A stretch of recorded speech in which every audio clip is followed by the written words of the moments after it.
अस्सलामु अलैकुम वरहमतुल्लाहि वबरकातुहू एवरीवन। जज़ाकल्लाह खैर ज्वाइन करने के लिए। अल्हम्दुलिल्लाह 18 सेशन है आज हमारा सिसऑप्स ट्रैक में और रेड हैट इंटेंसिव कोर्स में। माय होप कि क्लास सबके लिए बेनिफिशियल हो। लास्ट टाइम हमने एफएससी के देखा था। हम लोग एफएससी के कर रहे थे, फाइल सिस्टम चेक। ठीक है, फाइल सिस्टम चेक। और एक हमने कमांड देखा था जो था E2FSC के। ठीक है, ये जो एडवांस कमांड था, ये कमांड करता क्या है इसके बारे में हम लोग आज थोड़ा और डिटेल में देखते हैं। ये कमांड करता क्या है? ये कमांड आपके पार्टीशन को रिपेयर करता है। ठीक है, रिपेयर्स द पार्टीशन।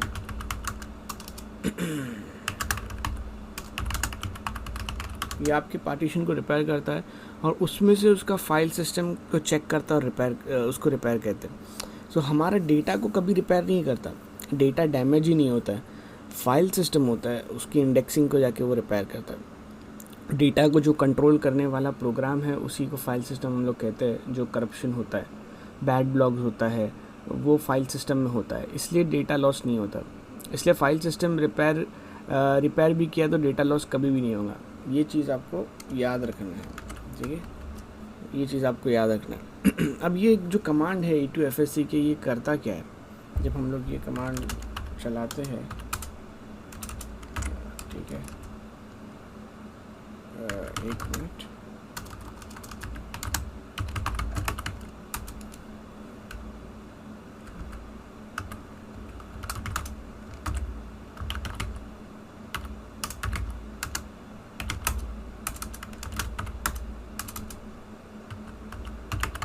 ये जो हम लोग कमांड चलाते हैं E2FSC के समझो मैंने इस पे चलाया dev HDB1 पे। ठीक है, कॉपी करता हूँ, उसको यहाँ पर पेस्ट करता हूँ। तो ये करता क्या है बैकग्राउंड के अंदर? मैं बोला था आपको कि कल मैंने बात की थी कि कुछ कमांड जो है रैम में काम करते हैं और रैम से डेटा फेच करते हैं। कुछ कमांड जो है हार्ड डिस्क में डायरेक्ट बात करते हैं। सो ये जो E2FSC के जब रन करते हैं, वो डायरेक्ट हार्ड डिस्क में रन करते हैं। मैं बताता हूँ आपको कैसे होता है ये। एक मिनट, शॉट ओपन कर लेते हैं। क्या होता है कि ये समझो हमारा हार्ड डिस्क है, ये हमारा हार्ड डिस्क है और हमने ये जब रन किया E2FSC की, जब रन किया ना, सो ये जाता है आपके, अभी ये हार्ड डिस्क के अंदर हमारा समझो ये पार्टीशन है, ये हमारा जो dev HDB1 है, समझो ये dev HDB1 है। तो ये बेसिकली उसमें हार्ड डिस्क में जाके इसको रिपेयर करता है। इसके जो फाइल सिस्टम है इसके अंदर जाके इसको रिपेयर करता है। वो डायरेक्ट हार्ड डिस्क में जाके रन करता है और repair the hard disk. E2FSC का जो ये प्रोग्राम है ना, ये प्रोग्राम का फंक्शन ही ये है कि वो हार्ड डिस्क को रिपेयर करता है जाके। ठीक है, ये आपका हार्ड डिस्क हो गया। ठीक है, तो इस तरीके से वो करता है। एक पार्टीशन के अंदर HDB1 जैसा है, HDB2 है, 3 है, 4, एक पार्टीशन में जाके झाड़ू मारेगा, मतलब checks and it will repair the file system. तो ये एक्चुअल बैकग्राउंड में जब हम लोग रन करते हैं E2FSC के, वो इस तरीके से बैकग्राउंड में हार्ड डिस्क में जाता है, एक पार्टीशन में अंदर जाके उसको चेक करके उसको रिपेयर करता है।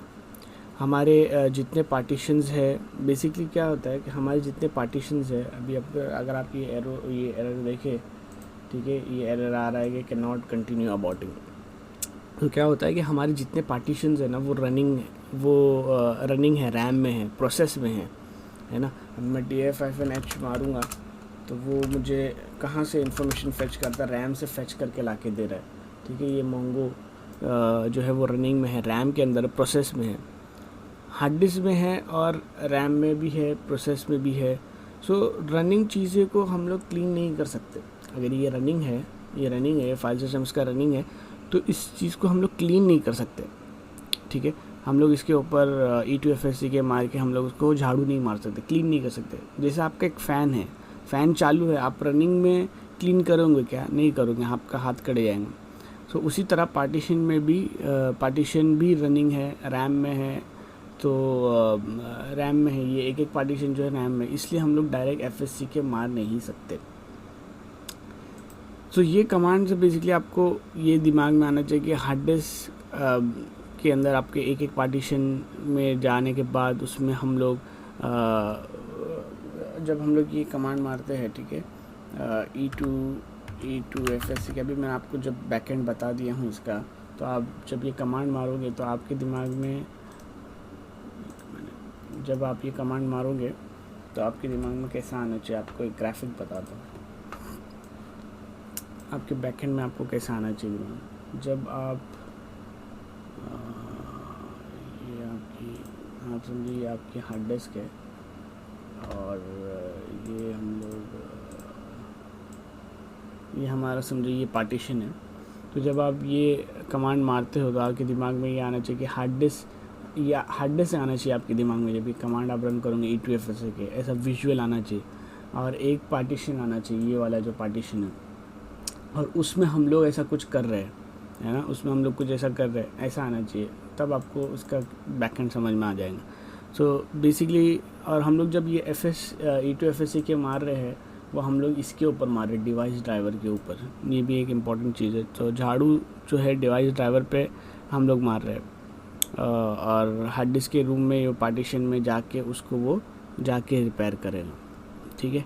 तो ये है E2 FSC के, और हम लोग उसको रनिंग में नहीं मार सकते। रनिंग में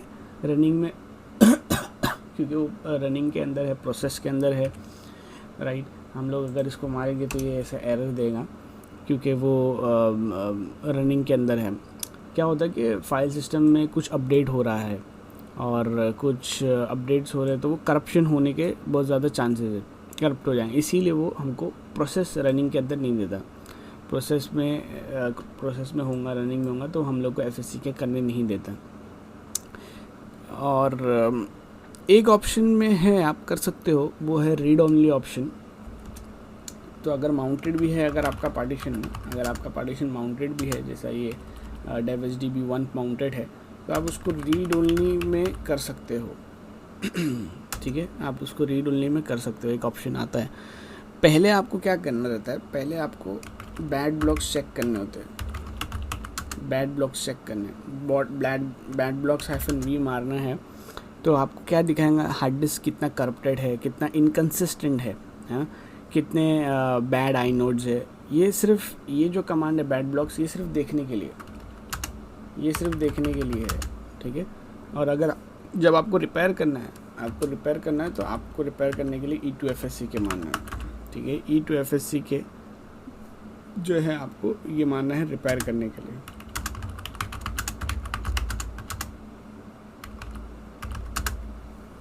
लेकिन आपको कब मानना है, ये अनमाउंट पार्टीशन पे मानना, अनमाउंट करना पड़ेगा।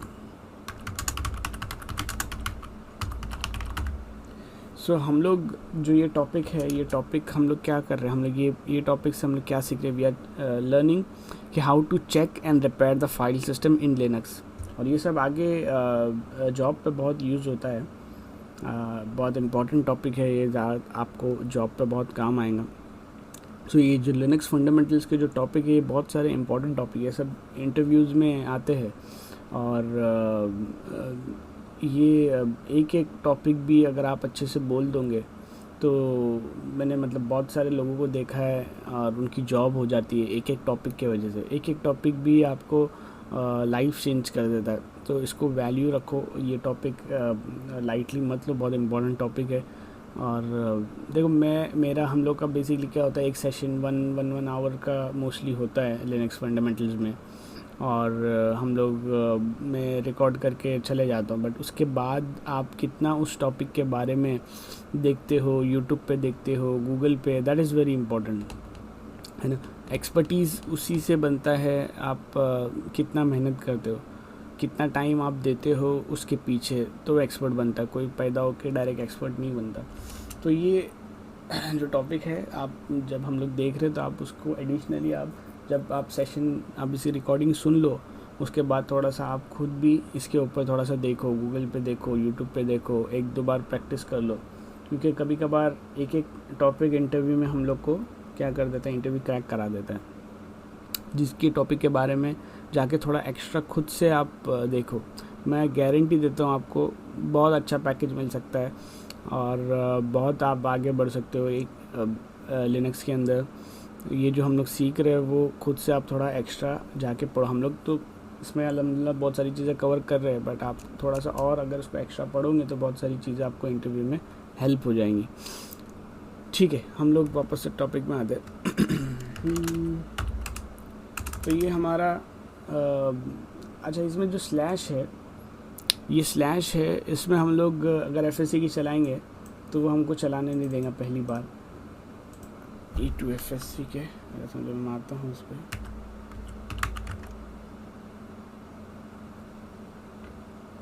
पहले हमने इस पर मारता हूँ। तो E2 FSC के अगर हम लोग स्लैश पे मार रहे हैं तो स्लैश भी वो बोल रहा है माउंटेड है, बट हम लोग स्लैश को तो अनमाउंट नहीं कर सकते।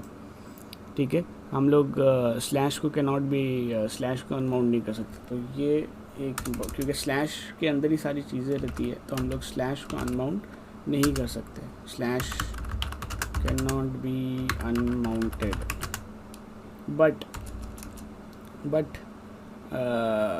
बट यस कर सकते हैं। ठीक है, स्लैश को भी अनमाउंट कर सकते हैं।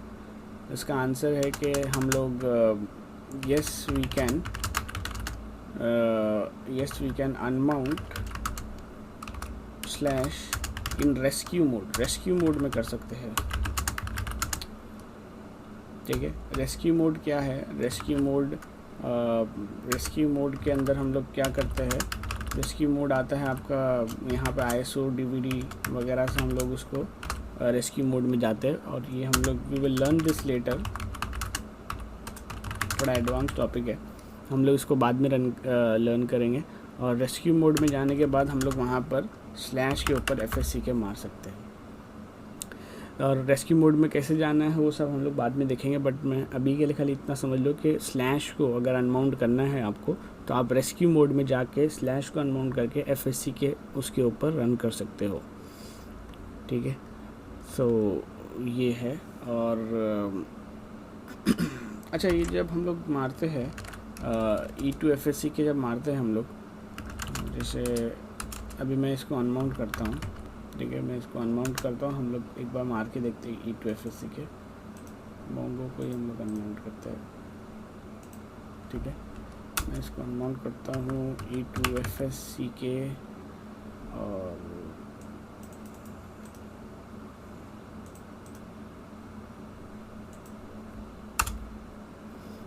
ये जब हम लोग मारते हैं E2 FSC के अनमाउंट करके जब हम लोग करते हैं तो इसे कहते हैं मैनुअल FSC के।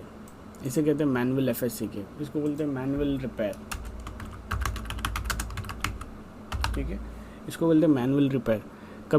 कभी क्या होता है ना, जब हम लोग ये कमांड रन करेंगे E2 FSC के प्लस जब मारेंगे हम लोग डिवाइस ड्राइवर के ऊपर, तो कभी कभार हमको बहुत बार ऐसा पूछेगा यस नो पूछेगा। ये आता रहेगा कंटिन्यूस। तो वो क्यों आएगा, वो आपको बोलेगा कि भाई आपको फिक्स करना है कि ये आईनोड्स करप्टेड है, ऐसा आता रहेगा आपको। येस और no, fix inode, fix blocks, ऐसा आपको बहुत बार पूछेगा। डेटा लॉस नहीं होता है, इंडेक्सिंग चेक और रिपेयर होता रहता है। इंडेक्सिंग डेटा लॉस आपका नहीं होगा, बस खाली इंडेक्सिंग चेक और रिपेयर होता रहेगा। इंडेक्सिंग चेक और रिपेयर, तो आपको बहुत बार ऐसा पूछते रहेंगे यस नो। कभी कभार आपको 10-20 मिनट आपको सिर्फ यस नो में चले जाएंगे। तो उससे बेटर ये है कि हम लोग उसको इसलिए वाई अगर हम लोग डाल देंगे, अगर हम लोग एक फ्लैग पास करेंगे तो आपको यस नो करने की इसमें ज़रूरत नहीं पड़ेगी, और उसको वो ऑटोमेटिकली आपका यस वगैरह सब उसी में वो फिक्स कर लेगा। मतलब फिक्स आईनोड्स भी फिक्स कर लेगा, आपका जो दूसरा ब्लॉक्स के जो इश्यूज़ है वो भी फिक्स कर लेगा। तो हम लोग इसको मारेंगे E2 FSC के, सेम कमांड मारेंगे, बट सिर्फ हम लोग यहाँ पे पास करेंगे -y।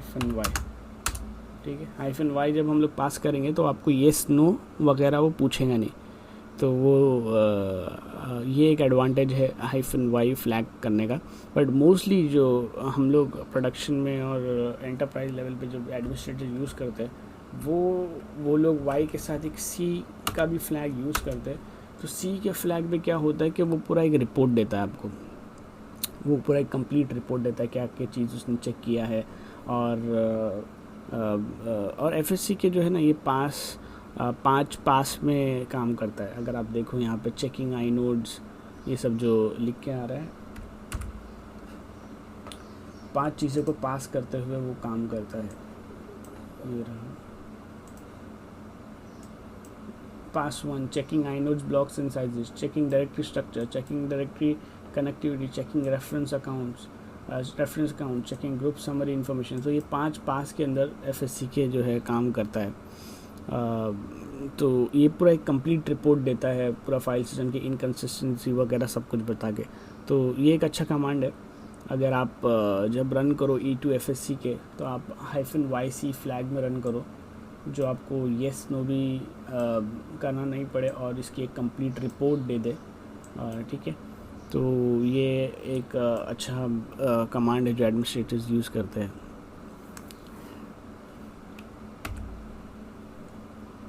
अच्छा, झाड़ू जब हम लोग इसमें मारते हैं E2FSC में, हम लोग क्यों करना है हम लोग को, ठीक है, हम लोग ये क्यों कर रहे हैं E2FSC के, हम लोग क्यों कर रहे हैं। सो हम लोग इसको लिखते हैं ऐसा, हम लोग इसमें क्यों कर रहे हैं E2FSC के, हार्ड डिस्क में हम लोग क्यों मार रहे हैं, ठीक है, वाई हम लोग क्यों करना पड़ता है, क्योंकि हार्ड डिस्क का जो पार्टीशन है उसमें बैड सेक्टर्स है और हम लोग को चेक एंड क्लीन करना है बैड सेक्टर्स को। हार्ड डिस्क के अंदर जो है बैड सेक्टर्स है, हार्ड डिस्क में जो है बैड सेक्टर्स है, ठीक है, हार्ड डिस्क के अंदर बैड सेक्टर्स है, हमको उसको क्लीन करना है, इसीलिए हम लोग E2FSC के कर रहे हैं। इनकन्सिस्टेंट है आपका हार्ड डिस्क जो है इनकन्सिस्टेंट हो गया है, इनकन्सिस्टेंट हो गया, बैड हार्ड डिस्क इनकन्सिस्टेंट। सो इसका रीज़न क्या है, इसका हार्ड डिस्क का ऐसा बैड सेक्टर्स आने का, इनकन्सिस्टेंट आने का रीजंस क्या है, इसके रीजंस देखते हैं अभी। रीजंस क्या है, इसमें बहुत सारे रीज़न है, मैं आपको 2-3 इम्पॉर्टेंट रीज़न बताता हूँ, ठीक है। पहला जो सबसे इम्पॉर्टेंट रीज़न है वो है आपका अनक्लीन शटडाउन। पहला है अनक्लीन शटडाउन, ठीक है। अनक्लीन शटडाउन क्या है, अनक्लीन शटडाउन क्या है, पहला रीज़न है आपका अनक्लीन शटडाउन, बैड सेक्टर्स आने का, इनकन्सिस्टेंस हार्ड डिस्क के ऊपर बैड सेक्टर्स आने का, इनकन्सिस्टेंट होने का सबसे पहला रीज़न है अनक्लीन शटडाउन। तो उसमें क्या होता है, समझिए ये आपका मशीन है, ठीक है, और आप इसके ऊपर कुछ वीडियोस वगैरह देख रहे हो, ठीक है, आप उस पर कुछ वीडियोस देख रहे हो, यू आर वाचिंग वीडियोस, और आपने टाइम देखा कि यार 6 बज गया, अभी मुझे लॉगिन करना है, ऑफिस के लिए लॉगिन करना है, तो आपने इसको डायरेक्टली पावर हार्ड बूट कर दिया, हार्ड शट डाउन कर दिया लैपटॉप को, direct without properly gracefully shutting down, आपने उसको हार्ड शट डाउन कर दिया। सबसे पहला इम्पैक्ट जो मारेगा वो आपके हार्ड डिस्क के ऊपर मारेगा, सबसे पहला इम्पैक्ट। तो ये सबसे बड़ा टॉप रीज़न है आपने अनक्लीन शट डाउन नहीं किया, और वो सबसे पहला इम्पैक्ट करेंगे आपके हार्ड डिस्क के ऊपर, जहाँ पे बैड सेक्टर्स और ये सारी चीज़ें आ जाती है। तो सबसे पहला जो रीज़न है वो है आपका हार्ड शट डाउन और अनक्लीन शट डाउन अगर आपने किया तो उसका इम्पैक्ट पड़ेगा।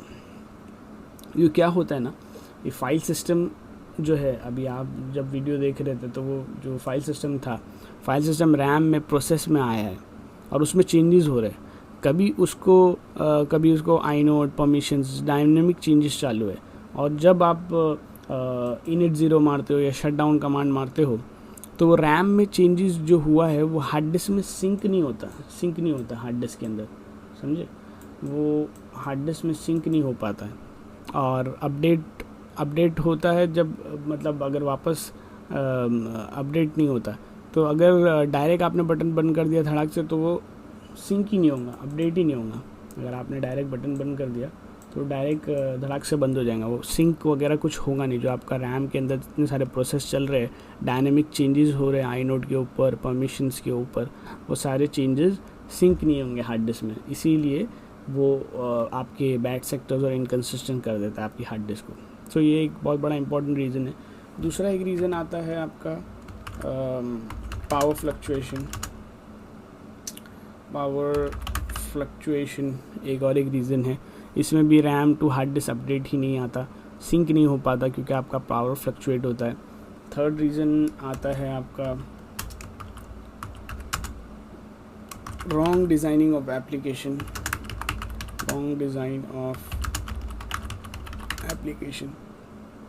क्या होता है, इसमें रैम में जा रहा है लेकिन हार्ड डिस्क में वापस नहीं आ रहा है, सिंक नहीं हो पा रहा है, क्योंकि वो तो बेसिकली क्या है, डेवलपर की गलती जिसने एप्लीकेशन बनाया। और रॉन्ग डिज़ाइनिंग ऑफ एप्लीकेशन से भी आपका इश्यूज़ आते हैं हार्ड डिस्क में। तो ये तो टॉप 3 रीज़न्स है। इसमें और भी बहुत सारे रीज़न हैं, मैंने आपको खाली एक आइडिया दिया कि हार्ड डिस्क जो है बैड सेक्टर्स क्यों आता है, इनकन्सिस्टेंट क्यों होता है। ठीक है, अभी हम लोग हमारा एक टास्क करते हैं। हमारा टास्क है कि हमको E2FSC के, ठीक है, हमको E2FSC के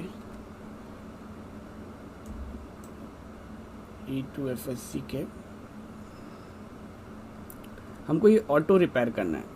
ऑटो रिपेयर एवरी बूट में, जब भी मेरा मशीन रिबूट हो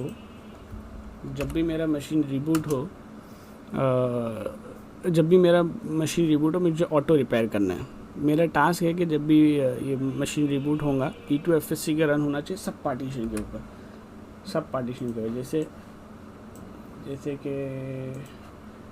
जैसे कि ये हमारी हार्ड डिस्क है। हार्ड डिस्क के अंदर ये सारे पार्टीशन हैं, 1 2 3 4 5, ये सारे पार्टीशंस है। और जब भी मैं मशीन को रिबूट करूँ, जब भी हमारा मशीन रिबूट हो, तो ऑटोमेटिकली बूटिंग के टाइम पे ये चेक एंड रिपेयर हो हर एक पार्टीशन। ये इसको चेक करे, इसको आके चेक करे, ये वाले स्लैश है, स्लैश होम है, स्लैश होम के बाद स्लैश वार है, वार के बाद आपका बूट है। ठीक है, ये सारे जो पार्टीशंस है वो ऑटोमेटिकली E2FSC के उनके ऊपर रन हो बूटिंग टाइम के ऊपर। सो ये ऐसा रन होना चाहिए, हमारा एक टास्क है। ठीक है, E2FSC के आपका बूटिंग के टाइम में ऑटोमेटिकली रन होना चाहिए। तो इसलिए FS टैब के अंदर 6th फील्ड है जो बड़ी इम्पॉर्टेंट है। ठीक है, अभी हम लोग थोड़ा FS टैब पे जाते हैं, ETC FS टैब के ऊपर। तो ये हमारी फील्ड है FS टैब की। ये फर्स्ट फील्ड है, ये सेकंड फील्ड है, ये थर्ड है, ये फोर्थ है, ये फिफ्थ है और ये 6th फील्ड है। सो ये वाली जो फील्ड है वो बड़ी इंपॉर्टेंट है, आखिरी जो फील्ड है वो बड़ी इंपॉर्टेंट है। 5 वाला जो फील्ड है वो ज़्यादा यूज़ नहीं है। 6 फील्ड में क्या है, हमको लिखना है, अगर हमने लिखा ज़ीरो, तो ज़ीरो मतलब ऑफ, FSC के नहीं होगा इस पर रन। ठीक है, रन नहीं होगा। अगर हमने लिखा 1 मतलब ऑन, ठीक है, ऑटो रन हो जाएगा, मतलब ऑटोमेटिकली FSC के इस पर रन होगा। ठीक है, अभी जैसे मेरे पास रूम है, ये रूम है, स्लैश बूट है, वार है, होम है, टेम्प है, USR है, जो दिख रहा है हमको यहाँ पे, बूट है, होम है, टेम्प है, वार है, USR है। ठीक है, तो समझो मैंने ऐसा लिखा, समझो स्लैश बूट है। ठीक है, एक काम करता हूँ, मैं इसको ऐसे लिखता हूँ।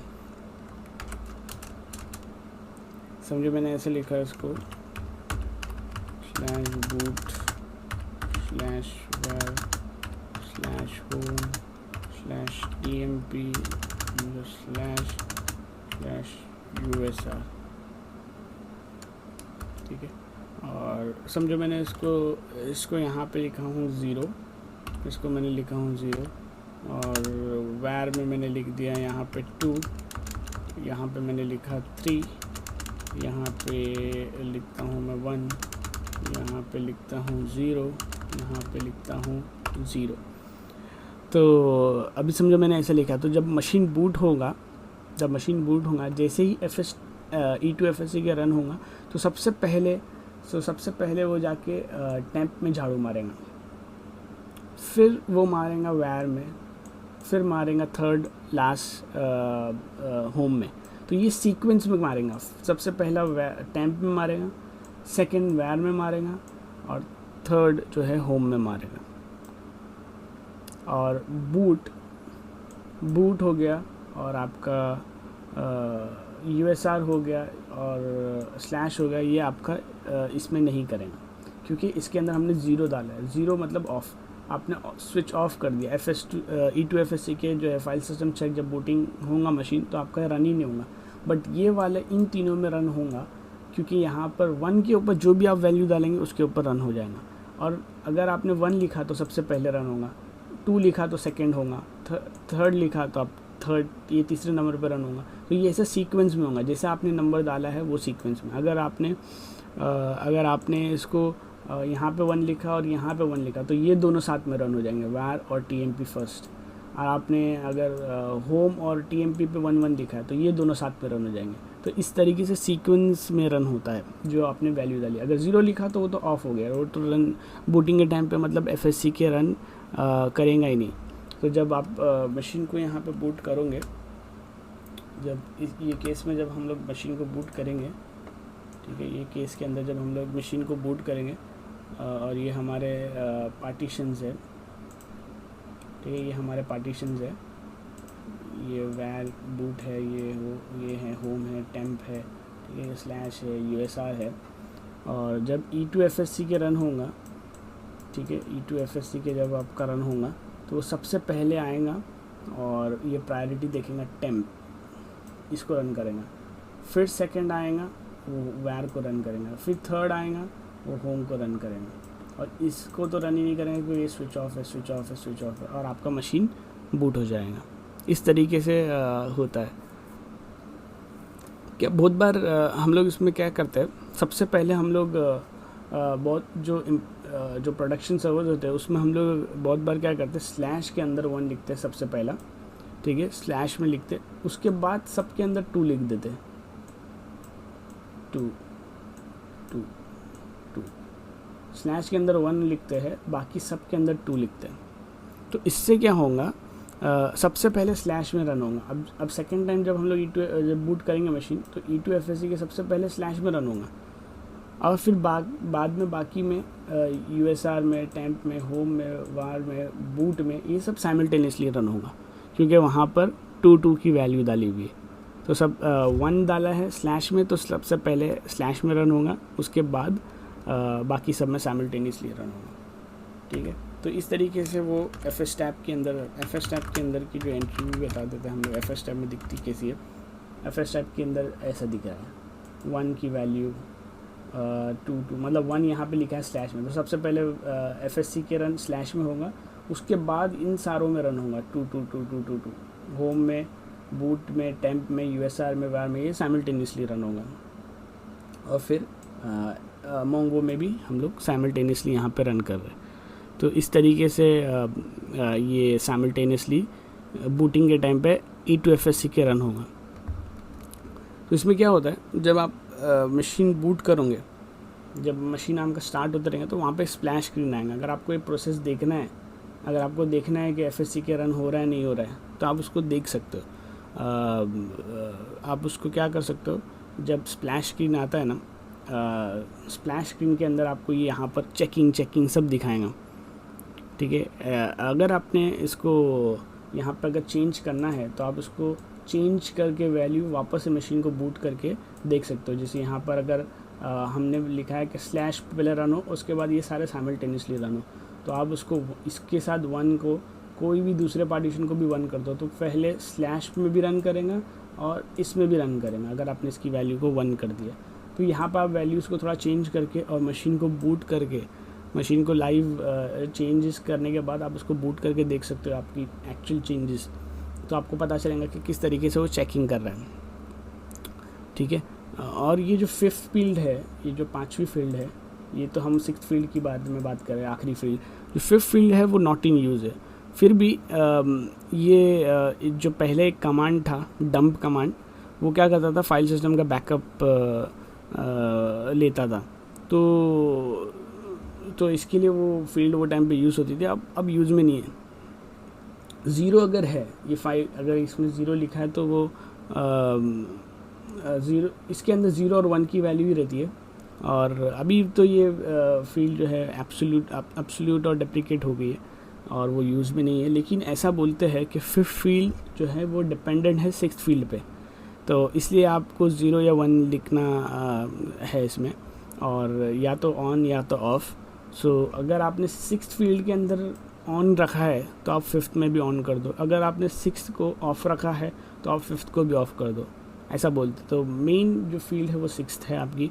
अगर हमने यहाँ पे ऑन रखा है सिक्स्थ फील्ड में, तो आप फिफ्थ फील्ड को भी आके वन डाल के उसको ऑन कर दो। अगर आपने सिक्स्थ में जैसे हमने ज़ीरो रखा है तो वहाँ यहाँ पे भी आके आप उसको ज़ीरो रख दो, ऐसा रहता है। ठीक है, तो अभी हम लोग ये देखते हैं स्प्लैश। हम लोग क्या करते हैं, इसको रीबूट करते हैं मशीन को, और एक बार देखते हैं कि किस तरीके से वो चेकिंग हो रहा है। मैं आपको FSC के लाइव रनिंग का दिखाता हूँ। ठीक है, हम लोग इसको रिबूट करते हैं, काम करते हैं। Shut down -r now. ठीक है, देखते हैं। स्प्लैश स्क्रीन आएगा तो हम लोग वहाँ पर एस्केप की दबाएंगे। ठीक है, ये मशीन बूट हो रहा है, तो यहाँ पर एस्केप दबाना है। ये एस्केप दबाए तो हम लोग यहाँ पर ये दिख रहा है सब चेकिंग चेकिंग चेकिंग ऊपर जो चले गया अभी जस्ट, वो बहुत फास्ट चले गया। 1 मिनट, हम लोग फिर से एक बार इसको रिबूट करते हैं। मैं इसको कैप्चर करता हूँ ताकि हम लोग देख सकें उसको।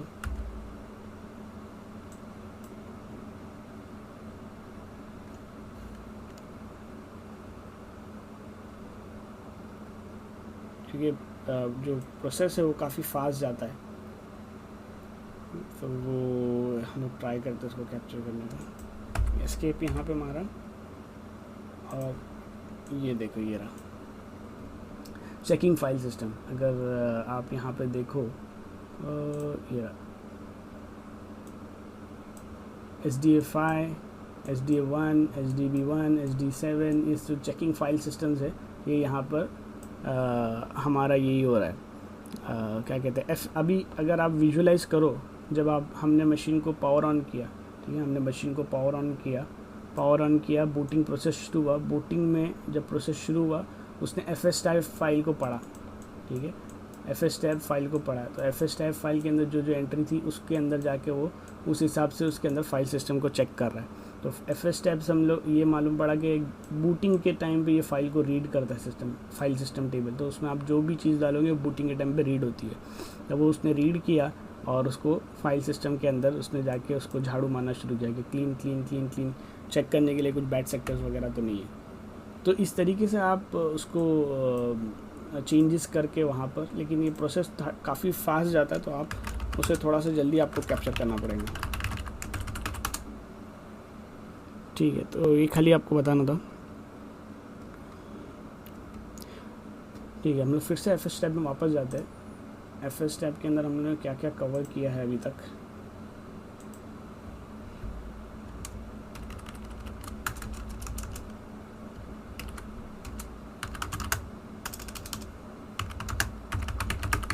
FS टैब के अंदर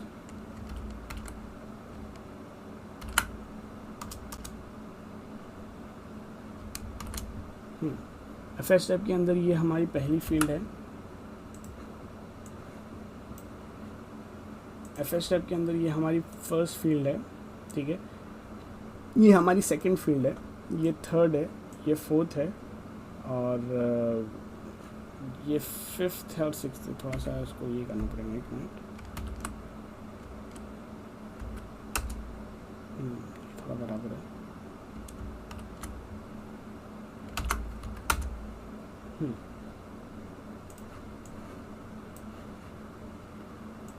सो ये हमारी फर्स्ट फील्ड हो गई, ये हमारी सेकंड हो गई, थर्ड हो गई। ये जो फर्स्ट फील्ड है वो हम लोग डिवाइस ड्राइवर भी लिख सकते हैं और UUID भी लिख सकते हैं। अभी मैं UUID बताता हूँ आपको कि UUID क्या है। सेकेंड जो हमारी नेम प्लेट है जहाँ पे हमको माउंट करना है। थर्ड के अंदर हमने फाइल सिस्टम की इन्फॉर्मेशन डाली कि हम लोग ext3 ext4 क्या यूज़ कर रहे हैं। फोर्थ जो फील्ड है वो परमिशंस की है, अभी हमने डिफ़ॉल्ट ही रखा है, ये हम लोग ने अभी तक नहीं सीखा। फिफ्थ फील्ड मैंने बता दिया हूँ, सिक्स्थ फील्ड भी बता दिया हूँ। सिक्स्थ जो है हमारी FSCK की फील्ड है, ऑन एंड ऑफ की है। 0 लिखा मतलब ऑफ, 1 और 2 लिख दिया मतलब ये सीक्वेंस में रन करेंगे। स्लैश सबसे पहले इसको रन करेगा और उसके बाद फिर इन सारों को साइमल्टेनियसली जो है इसको रन कर देगा। तो ये हमारी फील्ड्स थी। अभी हम लोग देखते हैं फर्स्ट फील्ड जो UUID है इसके बारे में थोड़ा सा देखते हैं, फर्स्ट फील्ड के बारे में। तो फुल फॉर्म UUID का है यूनिवर्सल यूनिक आईडी, और आप UUID भी डाल सकते हो या फिर पार्टीशन नंबर भी लिख सकते हो। जैसे यहाँ पे हमने पार्टीशन नंबर लिखा है SDB1, तो ये भी लिख सकते हो आप, या फिर UUID भी डाल सकते हो। दोनों भी काम यहाँ पे करता है, ठीक है, दोनों लिख सकते हैं। ऐसा भी चलेगा, और UID अगर आपने लिखा तो वो भी चलेगा। रिकमेंडेड क्या है, बेसिकली क्या होता है, UUID जब आप डालते हो UUID इसी को कॉल करता है पार्टीशन नंबर को, और रिकमेंड करते हैं कि आप UUID लिखा करो, क्योंकि ड्राइवर के बदले, क्योंकि कुछ कन्फ्यूजन ना हो। और ये सब क्या होता है, ये यूनिक IDs होते हैं। और लिनक्स में जब हम लोग पार्टीशन बनाते हैं तो कर्नल पीछे एक बना देता है अपना उसका UUID। सो एवरी ड्राइवर है will have a unique ID। अभी जैसे ये डिवाइस ड्राइवर है SDB1, तो this will also have a unique ID।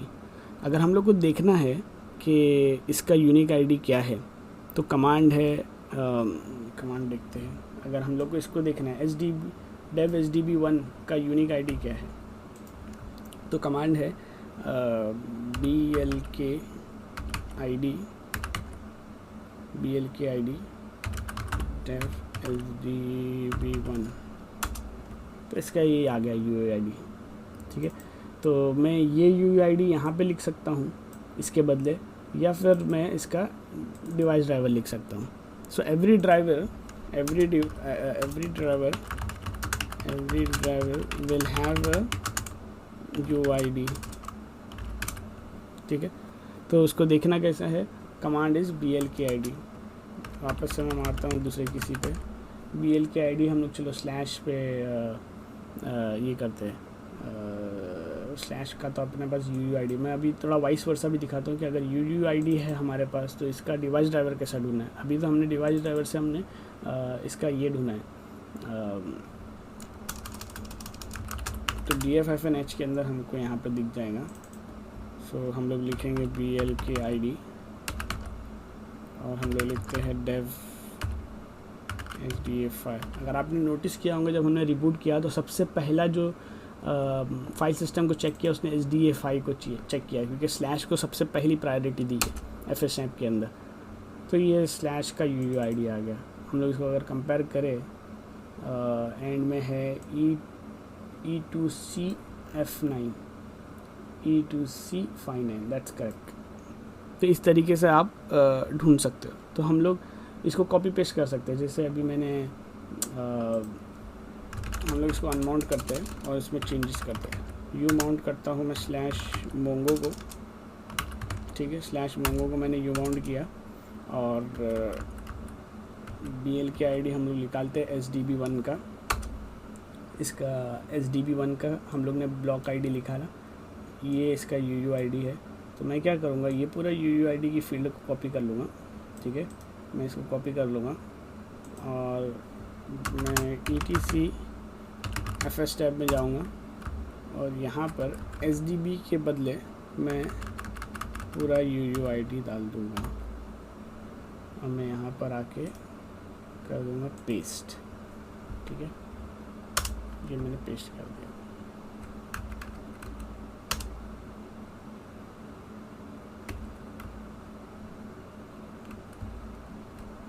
ठीक है, इसको मैं सेव कर देता हूँ।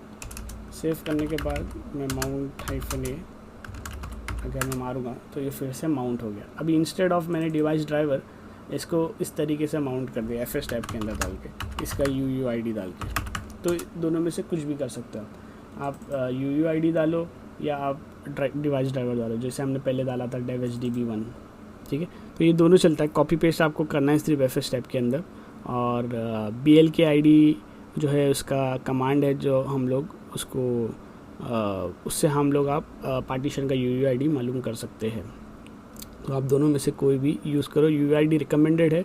इन फ्यूचर क्या होता है, कभी रिकवरी मोड होता है, री इंस्टॉलेशन होता है, ड्राइवर कन्फ्यूजन होता है, तो प्रॉब्लम नहीं आएगा, इसके लिए UUID ये लोग रिकमेंड करते हैं।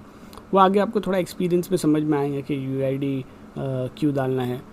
ये जितने भी UUID है ना, वो सेव जो है वो यहाँ पे होते हैं, CD dev disk by UUID, यहाँ पे होते हैं dev disk by UUID, ठीक है। ये सारे UUID आपको यहाँ पे मिलेंगे।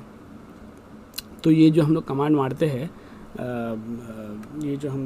मारते हैं इसका हमारा कौन सा कमांड था, हाँ ब्लॉक ID का, वो बेसिकली यहीं से उठाता है, UUID यहीं से उठाता है। BLK ID का जो कमांड है वो यहीं से उठाता है। अगर हमको देखना है, पूरी मैपिंग देखनी है, तो हम लोग ls-l अगर यहाँ पे करेंगे तो यहाँ पे पूरी मैपिंग दिखाएंगे। ये देखो कि SDA5 जो डिवाइस ड्राइवर है वो ये UUID से मैप है, SDA7 ये UUID से मैप है, SDA1 ये UUID से मैप है, ये सारा दिखा रहा है। SDB1 ये UUID से मैप है, ये मैपिंग दिखा रहा है। अगर हमें इसका ये मालूम करना है, तो अगर हमको नेम मालूम पड़ना है डिवाइस ड्राइवर का, तो हम लोग ये पाथ पे आके देख सकते हैं कि कौन सा UUID कौन से डिवाइस ड्राइवर से मैप है। एक और अच्छा कमांड है, इधर पाथ पे आने से बेटर एक अच्छा और कमांड है, वो कमांड है ls block।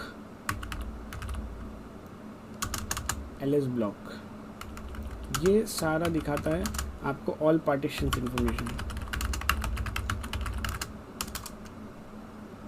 ये आपको सब कुछ दिखा देंगे।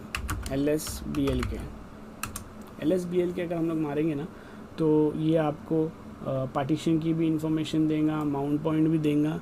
और अगर हम लोग -f इसके अंदर पास करते हैं, तो -f पास करेंगे तो इसके अंदर UUID भी बता देंगे, इसका माउंट पॉइंट भी बता देगा, इसका डिवाइस का ड्राइवर का नाम भी बता देगा। तो ये बहुत बेस्ट कमांड है जो ज़्यादा करके एडमिनिस्ट्रेटर यूज़ करते हैं। इंस्टेड ऑफ वो पाथ पे जाके आप देखो, तो अगर आपको पता चलना है कि कौन सा UUID, कौन सा माउंट पॉइंट और कौन सा डिवाइस ड्राइवर एक दूसरे के साथ एसोसिएटेड है, मैप है, तो आप LSBLK-F का जो फ्लैग है वो यूज़ करके कर सकते हो। तो बेस्ट कमांड है मेरे हिसाब से। सो होप आपको बहुत कुछ FS टैब में हमने कवर कर लिया है। बहुत सारी चीज़ें FS टैब के अंदर हमने कवर की। हमने UUID के बारे में देख लिया, डिवाइस ड्राइवर के बारे में देख लिया, और ये नेम प्लेट्स होती है, फिर इसमें फाइल सिस्टम के बारे में देख लिया। डिफ़ॉल्ट्स की फील्ड हमने अभी तक नहीं देखी है, 5वीं और 6ठी फील्ड हमने देख लिया। तो आपको बहुत कुछ यहाँ पे समझ में आया होगा। अभी हम लोग एक नया टॉपिक करते हैं, छोटा सा टॉपिक, दूसरा टॉपिक है, छोटा सा टॉपिक है, न्यू टॉपिक करते हैं एक, ठीक है। ये एक न्यू टॉपिक है। क्या करना है हमको कि एक कमांड का जो आउटपुट है, एक कमांड का आउटपुट हमको देना है टू अनदर कमांड, ठीक है, टू अनदर कमांड देना है। सो हम लोग एक कमांड का अगर हम लोग को आउटपुट निकालना है, उसका जो आउटपुट है वो हमको दूसरे कमांड को देना है। उसके लिए हम लोग यूज़ करते हैं, लिनक्स के अंदर आता है पाइप सिंबल,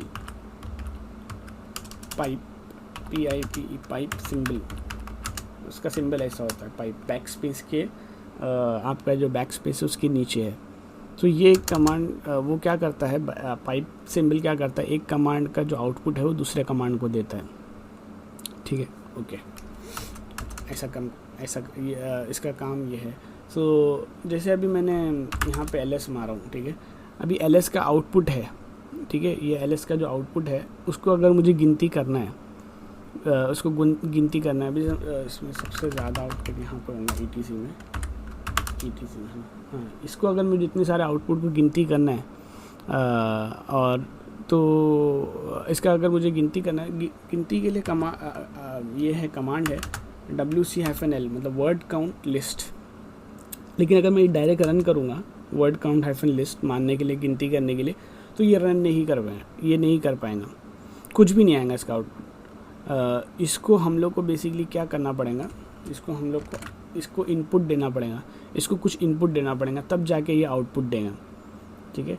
अगर हम लोग को वर्ड काउंट हाइफन लिस्ट का कमांड चलाना है तो इसको कुछ इनपुट देना पड़ेगा। तो इनपुट हम लोग क्या करेंगे, हम लोग पाइप यूज़ करेंगे और इस कमांड को कुछ इनपुट देंगे ताकि ये आउटपुट दे। तो मैं क्या करूँगा, मुझे ls आउटपुट आ रहा है, ठीक है, तो मैं ls का जो आउटपुट है पाइप दे के इसको इनपुट दे दूँगा, ठीक है। अब ये क्या करेगा, ये कमांड अगर हम लोग मारेंगे ls पाइप WC-L, ये क्या करेंगे अब मैं बताता हूँ आपको। तो इसका मतलब है कि ls का जो आउटपुट है, ठीक है, इसका मतलब है इसका जो आउटपुट है इसका जो आउटपुट आने वाला है स्क्रीन में, वो ये पाइप क्या करेगा, वो पाइप से, मतलब एक पाइप है यहाँ पे, ठीक है, ये कैसा पाइप बना हुआ है, ls का जो स्क्रीन में जो आउटपुट आने वाला है वो पाइप से वर्ड काउंट हाइफन लिस्ट दे देगा, वर्ड काउंट हाइफन लिस्ट दे देगा। तो वर्ड काउंट हाइफन लिस्ट को दे देगा, मतलब इसका जो आउटपुट है स्क्रीन में जो आने वाला है वो पाइप से होते हुए वर्ड काउंट कर देगा, मतलब उसका काउंट बता देगा, उसकी गिनती बता देगा कि इसका जो आउटपुट आया है उसकी गिनती ये है, ठीक है।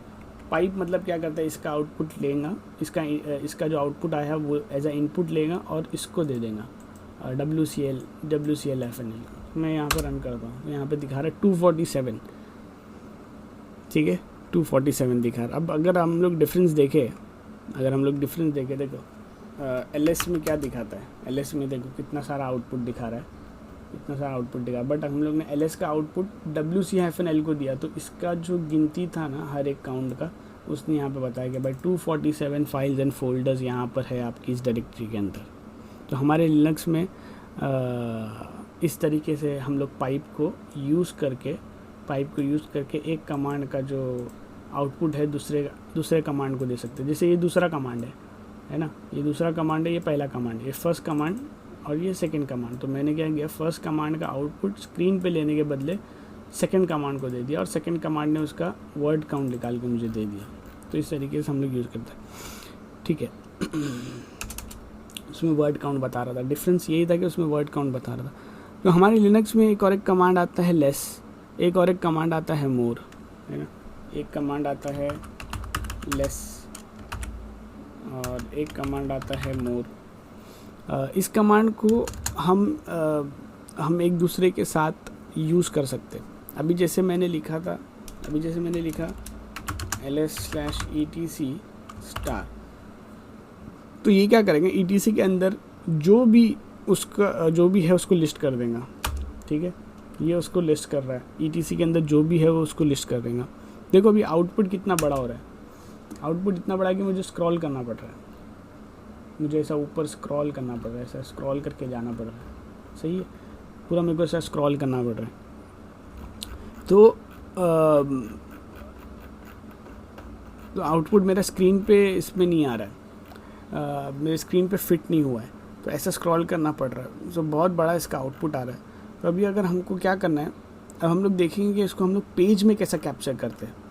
तो पेज में अगर हम लोग को कैप्चर करना है तब हम लोग क्या करेंगे, इसको पाइप देंगे कि भाई इसका जो आउटपुट है, इसका जो स्क्रीन पे आउटपुट देने वाले थे आप, स्क्रीन के बदले आप उसको लेस पे दो। लेस क्या करेगा, लेस एक दूसरा कमांड है जो पेज फिट करता है। लेस का मतलब है जो आउटपुट आने वाला है उसको पेज में फिट करेगा और एक एक लाइन स्क्रॉल करके देंगे। अगर एक एक लाइन मैं खाली पेज डाउन करूँगा, डाउन एरो मारूँगा, तो एक एक लाइन मुझे डाउन करके दे देगा, ठीक है। अब दोनों का डिफरेंस देखो, अगर खाली मैंने ls/etc किया, ये पूरा आउटपुट मुझे स्क्रीन पे दे रहा है, बट वो पेज फिट नहीं हो रहा है, इसके लिए मुझे स्क्रॉल करना पड़ रहा है, ऊपर स्क्रॉल करते जाना पड़ रहा है स्क्रॉल। तो उससे बेटर है कि मैं इसका आउटपुट, स्क्रीन का जो आउटपुट है मैं पेज फिट करके दे दूँ। लेस क्या करता है, पेज फिट करता है। लेस का मतलब है जो आउटपुट आने वाला है उसको पेज में फिट करेगा, ठीक है, ये पेज वाइज फिट कर दिया। अब मैं एरो करके नीचे स्क्रॉल करके एक एक लाइन उसकी रीड कर सकता हूँ, डाउन एरो करके स्क्रॉल करके। और अगर मुझे क्विट करना है तो मैं क्यू दबा दूंगा, यहाँ पे क्विट हो गया। तो देखो हमने पाइप को कैसा यूज़ किया। अभी देखो हमने पाइप को कैसे यूज़ किया। हमने आउटपुट दिया लेस को और लेस ने अपना काम किया। हमने इसका जो ETC जो LS का जो आउटपुट था हमने लेस को दे दिया, फिर लेस ने अपना काम किया। लेस ने क्या किया, उसको एक एक पेज के हिसाब से दिखाया, ठीक है। ये दोनों भी अलग है। देखो ये पहला कमांड है, इसका काम अलग है, ये दूसरा कमांड है, इसका काम अलग है। इसका हमने क्या किया, आउटपुट लेके पाइप के थ्रू इसको दे दिया। अब लेस का काम है कि भाई उसको पेज का दिखाना है, एक एक पेज वाइज दिखाना है, तो लेस ने अपना काम कर दिया। लेस क्या करता है, हम ये भी लिख लेते हैं यहाँ पे, ठीक है। लेस क्या करता है आपका, लेस जो है पेज फिट करता है, सिंगल लाइन स्क्रॉलिंग,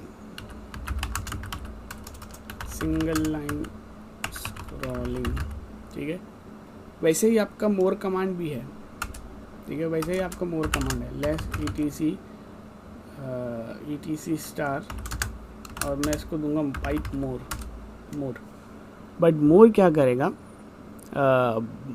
मोर भी पेज फिट करेगा बट पेज वाइज स्क्रॉलिंग करेगा यहाँ पे, ठीक है, पेज वाइज। यहाँ पर ऊपर जो था वो सिंगल लाइन स्क्रॉलिंग था, बट यहाँ पेज वाइज है, एक एक पेज स्पेस दबा रहा हूँ मैं, एक एक पूरा का पेज, एक एक पेज को स्क्रॉल कर रहा है। सो मोर कमांड भी है लेकिन वो पेज वाइज को स्क्रॉल करेगा। तो हम लोग ने इस बार क्या किया, जो ETC स्टार का आउटपुट था वो हमने दूसरे कमांड को दिया, वो कमांड है मोर, ठीक है। देखो हम लोग पाइप को कैसे यूज़ कर रहे हैं, तो हम लोग इसको इस तरीके से यूज़ कर सकते हैं। और भी दूसरे बहुत सारे कमांड है इसके अलावा, तो हम लोग यहाँ पे एक बार लिख देते हैं कि पेज मोर क्या करता है, मोर भी पेज फिट करता है बट पेज वाइज स्क्रॉलिंग करता है, पेज वाइज स्क्रॉलिंग, ठीक है, पेज वाइज स्क्रॉलिंग करता है। और लेस जो था वो भी पेज फिट कर रहा था बट वो सिंगल लाइन स्क्रॉलिंग था, ठीक है। तो हम लोग ने ये पाइप को कैसा यूज़ करते वो देखा अभी, और ये छोटा सा एक टॉपिक था। फिर हम लोग दूसरे भी कमांड है, ग्रेप है आपका, ग्रेप आता है, ग्रेप कमांड है, और फाइंड है। ये सब हम लोग बाद में आगे के टॉपिक में इंशाल्लाह देखेंगे। फाइंड का भी एक टॉपिक है, हम लोग इंशाल्लाह अगले लेक्चर में उसको देखते हैं, ठीक है। तो जज़ाकल्लाह खैर, हम लोग नेक्स्ट लेक्चर में इस पर बात करेंगे।